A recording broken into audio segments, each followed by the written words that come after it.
오늘은 성산교회 2025년 사경의 두 번째 말씀입니다. 아담 창조라는 제목으로 창세기 1장 26절로부터 28절입니다. 하나님께서 인간을 창조하신 목적이 무엇일까요? 우리는 그 답을 창세기 1장 26절에서 28절을 비롯한 성경의 여러 곳에서 이제 찾아볼 수가 있습니다. 먼저 26절을 봅니다. 하나님이 이르시되 우리의 형상을 따라 우리의 모양대로 우리가 사람을 만들고 그들로 바다의 물고기와 하늘의 새와 가축과 온 땅과 땅에 기는 모든 것을 다스리게 하자 하시고, 하나님께서 사람을 만들어 세상의 모든 생명체를 다스리게 하셨습니다. 즉 하나님은 사람을, 세상을 다스리도록 창조하신 거예요. 이게 다스린다라는 말은 이제 통치를 뜻하잖아요. 이게 왕권을 가리키는 말입니다. 그러니까 세상을 창조하신 이 하나님은 세상의 주인이세요. 이걸 우리가 이제 주님이라는 말로 하잖아요. 그러니까 주님이시니까 왕이신 거예요. 그런 하나님께서 인간을 만들어서 세상의 왕으로 세우신 거예요. 하나님을 대신해서 이 땅에 왕권을 행사할 그 존재가 인간인 거죠. 그러니까 하나님께서 왕으로 세운 인간이 세상을 다스리는 구체적인 행동이 그게 창세기 2장 19절에 나와 있어요. 여호와 하나님이 흙으로 각종 들짐승과 공중의 각종 새를 지으시고 아담이 무엇이라고 부르나 보시려고 그것들을 그것에게로 이끌어 가시니 아담이 각 생물을 부르는 것이 곧 이름이 되었더라. 여기 이제 이름이라는 것은 인격인 거예요, 이게. 그러니까 우리가 이름 없는 사람들, 신원이 없는 사람들, 그걸 가지고 우리가 이런 영화나 드라마를 보면 살아가는 사람들은 그 사람의 존재가 없잖아요. 굉장히 힘든 삶, 어려운 삶을 살고 이제 이런 것들 우리가 영화나 드라마나 소설을 볼 수가 있어요. 그러니까 이름이라는 것은 그 사람의 존재요, 인격인데 그거를 누가 부여하냐면 고대 근동의 그 사람들에서는 이거는 지배자가 부여하는 거예요. 우리도 성씨가 없었는데 고려시대의 임금이 성씨를 부여했다. 뭐 이렇게 제가 들은 기억이 납니다. 그러니까 성씨, 그리고 우리가 자랄 때도 이렇게 좀 뭐랄까 부모를 모르는 사람들, 이런 사람들 어릴 때부터 와가지고 이렇게 남의 머슴살이하고 오는 사람들은 이름이 그냥 막 주어지는 이름들, 이런 걸로 동네 사람들이 부르고 막 이렇게 해서, 그러니까 그 이름이 제대로 있지가 않고 좀 산다 하는 사람과 이렇게 좀 지배적인 영향력을 미치는 사람들은 딸 자식조차도 이름을 만드는데 굉장히 고심을 해가지고 의미 있는 이름을 지으려고 그랬단 말이에요. 그러니까 이름이 굉장히 사람의 존재에 중요한 거예요. 존재 자체입니다. 우리가 여기서 이제 여호와 하나님이 흙으로 만드시고 생물을 만드시고 어떻게 부르나 아담에게 그 소명을 주고 부르는 대로 이름이 된단 말이에요. 아담이 이게 바로 뭐예요? 그런 거죠. 통치력을 행사하는 겁니다. 근데 하나님은 영이세요. 예배하는 자가 영과 진리로 예배할지니라 라는 게 우리가 요한복음 4장 24절 말씀이에요. 여기서 우리가 하나님이 영이라는 것을 알 수 있죠. 또 예수님께서 가르쳐 주신 주기도문에 보면 하늘에 계신 우리 아버지여, 이런 구절이 있어요. 그렇죠? 그래서 하나님 하늘나라에 계시는구나, 그걸 우리가 알아요. 그래서 이제 1장 27절을 보겠습니다. 하나님이 자기 형상 곧 하나님의 형상대로 사람을 창조하시되 남자와 여자를 창조하시고, 26절에서 인간은 하나님의 형상과 모양대로 창조되었다고 이야기를 하는데 27절에서 또다시 하나님의 형상대로 창조된 것을 반복하여 강조하고 있어요. 이 성경을 보면요, 똑같은 말을 두 번씩 반복한다. 예수님이 말씀하실 때 이럴 때 진실로 진실로 너희에게 이르노니 이렇게 나온단 말이에요. 그게 굉장히 흔하게 나와요. 그래서 이게 진실이다, 팩트다라는 거예요. 팩트. 응? 그거를 강조하는 거예요. 그리고 이걸 우리가 거듭거듭해서 이야기를 하면 반복해서, 이게 이제 이때 당시에 성경이 어떻게 되냐면, 여러분은 우리가 글로 읽는 게 아니라 귀로 듣는 거예요. 낭독하는 거를. 그러니까 반복해서 이야기하고 확실하게 전달하죠. 이게. 그래서 여러분, 왕이 되어서 통치한다 이러려면 걸맞는 인격과 능력이 있어야 되는 거예요. 제 위치의 분수에 맞지 않는 자리에 있을 때 그것이 욕이 되고, 자기에게 그것이 어떻게 되죠? 멸망으로 이끌어가는 결과가 되는 거예요. 지도자리에 있지 않아야 될 사람들. 성경도 종이 이렇게 거꾸로 주인의 자리에 올라서고, 이런 것들, 지배자가 되고, 이런 게 걸맞지 않는다는 얘기를 해요. 이 왕은 자기가 다스리는 대상을 잘 알고 이해하고 사랑하고 돌보고 아끼는 마음을 지녀야 돼요.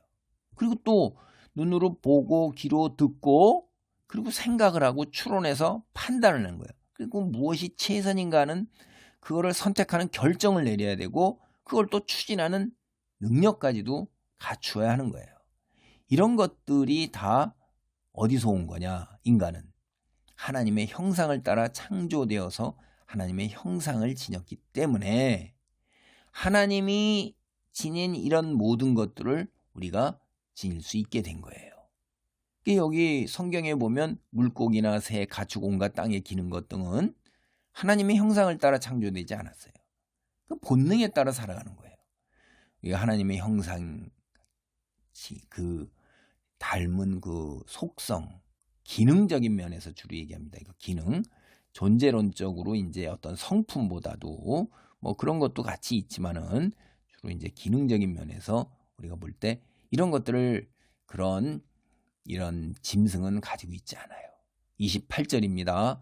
하나님이 그들에게 복을 주시며 하나님이 그들에게 이르시되 생육하고 번성하여 땅에 충만하라. 땅을 정복하라. 바다의 물고기와 하늘의 새와 땅에 움직이는 모든 생물을 다스리라 하시니라. 하나님께서 하나님의 형상을 따라 인간을 창조하시고 세상의 왕으로 세우신 목적은 복을 주시기 위한 거예요. 그 복의 구체적 내용이 바로 생육, 번성, 충만인 것입니다. 그러니까 정복과 통치가 뒤이어 나오는데, 그거는 생육, 번성, 충만을 위한 수단인 동시에 그것을 이루는 방법이에요. 방법. 그러니까 왕으로서 세상을 정복하여 다스리는 것은 생육과 번성, 충만을 통해서 실행에 옮겨지는 거예요. 이게. 그러니까 그 방법을 통해서도 생육, 번성, 충만이 되고, 또 생육, 번성, 충만을 통해서도 이게 정복하고 다스리는 것이 실행이 되는 거죠. 이게 서로 상호 작용을 하고 있는 것입니다. 하나님께서는 우리 인간을 창조하신 후에 남녀가 만나서 가정을 꾸려 자녀를 낳아서 가족을 이루고 그리고 살아가도록 그런 복을 주신 거예요. 그것도 자손이 번성해서 이 세상에 가득 차는 복을 주신 것입니다. 우리가 창세기 2장 7절로 8절을 봅니다. 여호와 하나님이 땅의 흙으로 사람을 지으시고 생기를 그 코에 불어넣으시니 사람이 생령이 되니라. 여호와 하나님이 동방의 에덴을 동방의 에덴에 동산을 창설하시고 그 지으신 사람을 거기 두니라. 성경에서 2장 7절이 처음으로 하나님을 여호와라고 불어요. 근데 이 여호와 혹은 야훼라고 지금 부르는 사람도 있습니다. 이스라엘 백성이 하나님을 부르는 고유명사예요, 이게. 그러니까 일반 명사는 뭐죠? 신이에요. 이런 건 여호와 대신에 엘로힘 같은 게 이제 성경에 많이 나오거든요. 신. 때 그래도 우리는 그냥 하나님으로 옮기기도 하고 많이 그러는데, 그러나 그거는 일반 명사. 고대 근동에서 민족마다 다 신을 섬겼어요. 우리가 성경에 나오는 신의 이름 흔한 게 뭐죠? 바알, 아세라, 몰렉, 밀곰 등등 나오잖아요. 그리고 고대 근동 이런 거, 문헌 같은 거 이런 거 보면 애굽에 뭐 여러 가지 신 이름 많이 나옵니다. 그거 다 고유명사입니다. 자기들이 섬기는 신의 이름이에요. 그러니까 여호와는 이스라엘 백성이 섬기는 신의 이름이에요. 예를 들어서 성경을 보면 이세벨이 섬겼던 신의 이름이 뭐냐? 두로와 시돈 사람이죠. 이세벨이 그 제사장 집안의 딸인데 아합이 데려왔잖아요. 왕비로. 바알이에요. 바알과 아세라. 여기 또 이제 우리가 2장 19절 뒤에 보면 처음으로 아담이라고 나와요. 그 아담은 고유 명사로 사람의 이름이죠. 우리가 알지. 아담과 하와가. 근데 아담을 뜻하는 그 똑같은 단어가 사실은 1장 26절, 2장 8절, 2장 15절에 나오는 사람이라고 번역한 그 단어예요. 근데 일반 명사는 그냥 사람의 뜻이고 고유 명사는 이름이잖아요. 근데 사실은 우리가 아담과 사람이 여기서 이렇게 똑같은 단어를 썼는데 이건 아담이고 이거는 사람이다. 이거 구별하는 건 사실 조금 쉽지는 않아요. 그러나 본문이 뜻하고자 하는 말이 뭐냐 이거예요. 아담이든 사람이든 간에 어떻게 읽어도 우리가 그 의미는 뭐냐면 하나님께서 사람을 창조하시고 왕이 되게 하셨고 또 에덴 동산에 두어서 부정한 것이 틈타지 못하도록 지키게 하셨어요. 그 지키는 직분이 뭐냐면 제사장이에요. 여러분 우리가 성경을 읽어서 특별히 레위기를 읽어볼 때 레위가 이제 제사장 제사 지내는 법에 관해서 레위 지파가 제사장이 되잖아요. 그 제사장 직분이 하나님께 제사 드리는 그 소명이 아니라 그게 으뜸되는 소명이 아니라 그 소명 당연히 있는 거죠. 하나님 중재 역할을 해서 제사를 드리는데 그보다 더 근본적인 게 지키는 거예요. 하나님 성소를 지키는 거예요.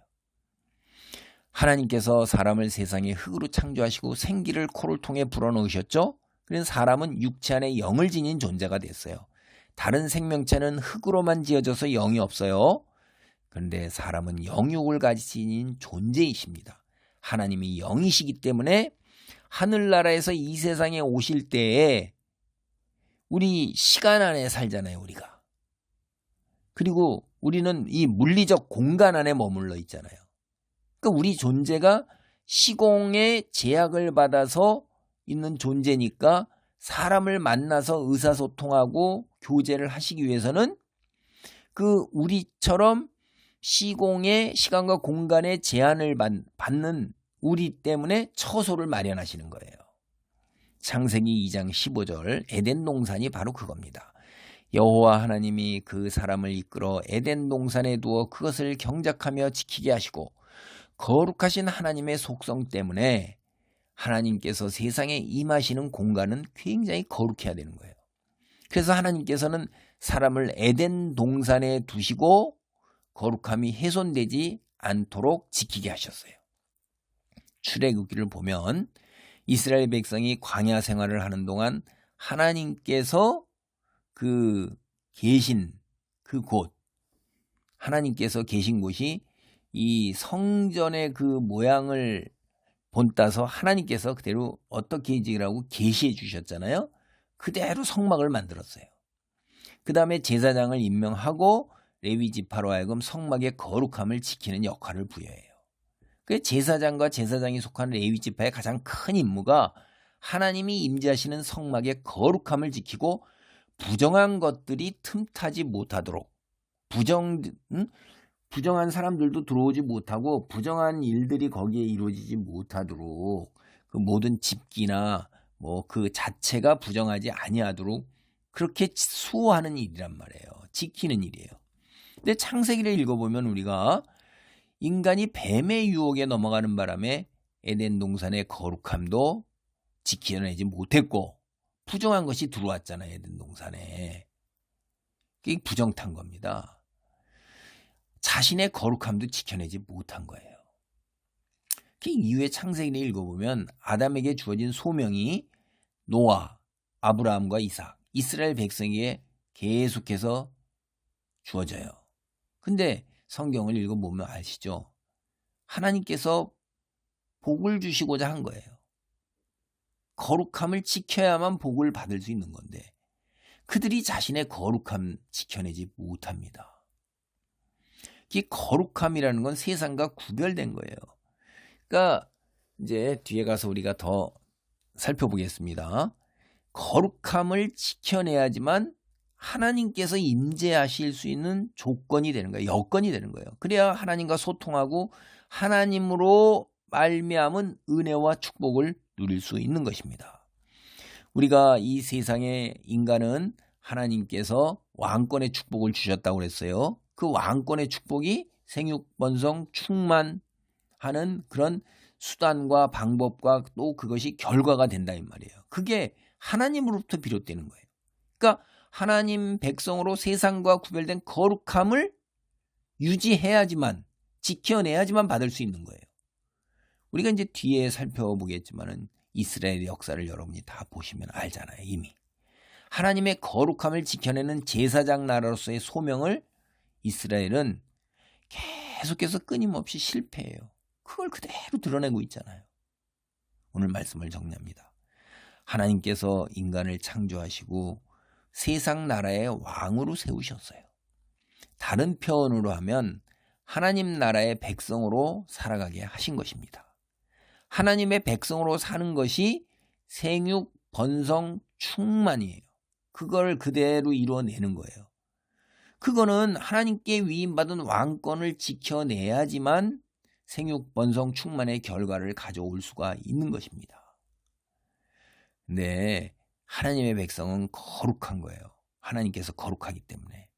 또 하나님의 임재가 가능하도록 하나님 백성의 거주 공간, 하나님을 모시는 그 공간, 거룩하게 지켜내는 제사장 소명 감당해야 되는 거예요.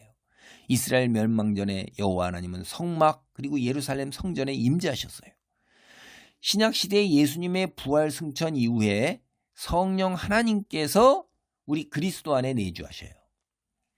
그리스도인은 각자 삶의 공간에서 그래서 거룩함을 지켜내야 되는 거예요. 너희 육체가 성령이 거주하시는 거룩한 성전인 것을 모르느냐라고 얘기했잖아요. 내 육체 그리고 내가 살아가는 삶의 공간 거기에 구별됨을 지켜내야 되는 거예요. 하나님의 백성으로 살아가면서 그래야지만 성령과 하나님의 임재소는 축복과 은혜를 우리가 받고 그 안에 머물 수 있는 것입니다.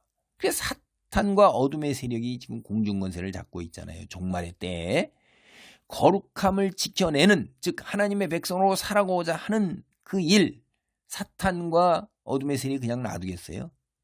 그냥 놔두지 않는다 이 말이에요. 예수님이 이 세상에 오셔서 십자가 순환의 길을 걸으셨어요. 하나님의 백성, 어둠이 빛을 순순히 그대로 허용하지 않아요. 왜? 자신의 어둠이 그대로 다 드러난단 말이에요. 그러니까 아주 그냥 발작적으로 이 빛을 증오하는 거예요. 생명을 증오하는 거고 그리스도인을 증오하는 것입니다. 성령의 능력을 힘입어 우리가 거룩함을 지켜내는 내 안에 계신 성령, 내 성전, 내 몸이, 그러니까 나가 머무는 공간이 하나님 말씀에 순종함으로, 말씀이 우리가 거룩함을 지켜내는 가이드라인이고 지침인 것이에요. 하나님을 믿고 의지하고 순종하는, 현세가 아닌 하나님 미래의 소망을 두고 살아가는 그런 삶의 여정이 되기를 기도합니다. 아멘. 할렐루야. 하나님 감사합니다.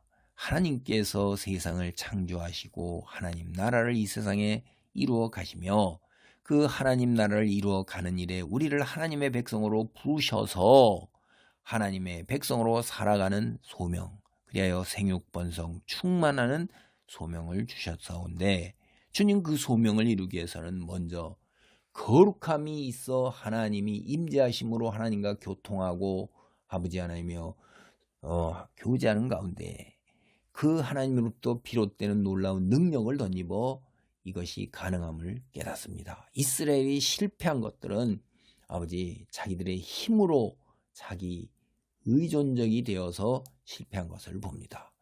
그리하여 예수님께서 오셔서 마련하신 방도 새 언약을 통하여 우리가 성령의 놀라운 역사로 하나님의 거룩한 백성 그리스도인으로 살아갈 수 있게 됨을 깨닫습니다.